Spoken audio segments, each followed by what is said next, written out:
বড় ওই ব্যক্তি যাকে আল্লাহ পছন্দ করে, বড় ওই ব্যক্তি যে নবী সাল্লাল্লাহু আলাইহি সাল্লামের জীবন অনুসরণ করে, বড় ওই ব্যক্তি যার উপর আল্লাহ খুশি হয়ে যায়। মানুষের তিক্ততা শুনে সহ্য করো, তোমার জিহ্বার ভেতরে মধু নিয়ে নাও। রেগে যাওয়া অবস্থায় অবশ্যই আমাদের খেয়াল রাখা উচিত যে আমি যে কথাটা বলছি তার মাধ্যমে যেন সামনের ব্যক্তিটা কষ্ট না পায়। যদি জীবনকে সুন্দর করতে চান, তর্ক করা শিখবেন না, চুপ করে থাকুন, বলতে দিন, সহ্য করুন। তখন আপনি অন্তরে শীতলতা অনুভব করতে পারবেন। হারাম থেকে আমরা কখনোই বাঁচতে পারবো না, সেটা আমি হই বা আপনি, কেননা হারাম আমাদের সামনে সবসময় আসবেই আর সবসময় তার দিকে আহ্বান করবে। আর যখন আপনি হালাল পথে চলবেন তখন তো কথাই নেই।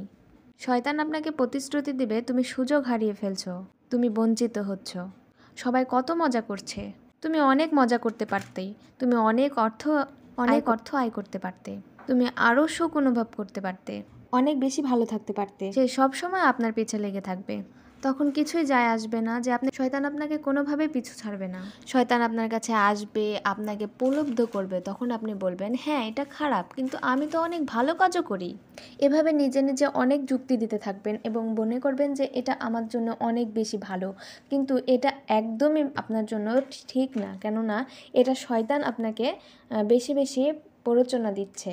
আল্লাহ তাআলার কাছে সম্পর্ক সুন্দর করার মৌলিক মাধ্যম হচ্ছে দোয়া করা। আমাদের উচিত প্রতিদিন দোয়া করা। আর আল্লাহ তাআলার কাছে দোয়া করলে অবশ্যই সেটা কবুল হবে যদি আপনি নেক দোয়া করেন। আর আল্লাহ তাআলা হচ্ছে উত্তম পরিকল্পনাকারী, তার উপরে আসলে কোনো পরিকল্পনা আল্লাহ হয় না। তাআলা আমাদের জন্য সেটাই করেন যেটা আমাদের জন্য ঠিক।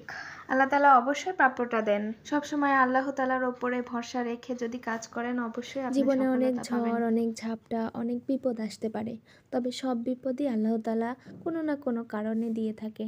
আর বিপদের অবশ্যই ফলশ্রুতি ভালো হয়, কেননা আল্লাহ তাআলাই বলেছেন যে সুখের পরেই দুঃখ আর দুঃখের পরে সুখ। কোনো কষ্টের জন্য আপনি ভেঙে পড়বেন না যে এই কষ্টটা আমার হয়েছে এই জন্য আমি ভেঙে পড়ছি, এরকমটা কখনোই করবেন না। কারণ আপনার কষ্টের পরে অবশ্যই সুখ রয়েছে, এটা তো আল্লাহ তাআলা প্রতিশ্রুতি দিয়েছেন। আর আল্লাহ তাআলার প্রতিশ্রুতি কখনোই মিথ্যা নয়। সবসময় বিশ্বাস রাখতে হবে যে আল্লাহ তাআলা অবশ্যই ভালো কিছু সামনে রেখেছেন আমার জন্য। এখন খারাপ যাচ্ছে, দিন খারাপ যাচ্ছে, এই না, তার মানে এই না যে আমার দিন পরবর্তীতেও খারাপ যাবে। আর যদি পরবর্তীতে খারাপ যায়ও, তার মানে এটাও হতে পারে যে আল্লাহ তাআলা আপনার জন্য অনেক বড় পরীক্ষা ক্ষেত্র করে রেখেছে এই দুনিয়াটা। এই দুনিয়াটা আসলেও তো পরীক্ষা ক্ষেত্র বা শস্য ক্ষেত্র। আল্লাহ তাআলা শস্য ক্ষেত্রের সাথে তুলনা করেছে। আল্লাহ তাআলা এখান থেকে কতটুকু আপনি তার জন্য করেছেন, এতটুকুই যাবে, তাছাড়া কি কিছু যাবে? কিছুই যাবে না।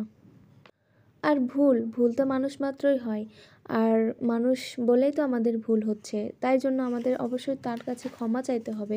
ক্ষমা প্রার্থনা করলে অবশ্যই সে ক্ষমা করে দেবে। আল্লাহ তাআলা অতি ক্ষমাশীল, আল্লাহ তাআলার দয়ার শেষ নেই। আল্লাহ রাব্বুল আলামিনের কাছে ৯৯% ভালোবাসা আছে, আর পুরো পৃথিবীতে আছে 1%। তাই সবসময় আল্লাহর ওপর নির্ভর করতে হবে, ভেঙে পড়া যাবে না। আর আল্লাহর কাছে চাইতে হবে, প্রচুর পরিমাণ চাইতে হবে, কারণ আল্লাহ ছাড়া দেওয়ার কেউ নেই।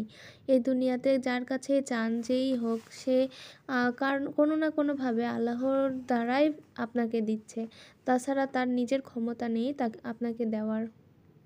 আল্লাহ তাআলাকে ভরসা করতে হবে, নির্ভর করতে হবে। আল্লাহ হাফেজ।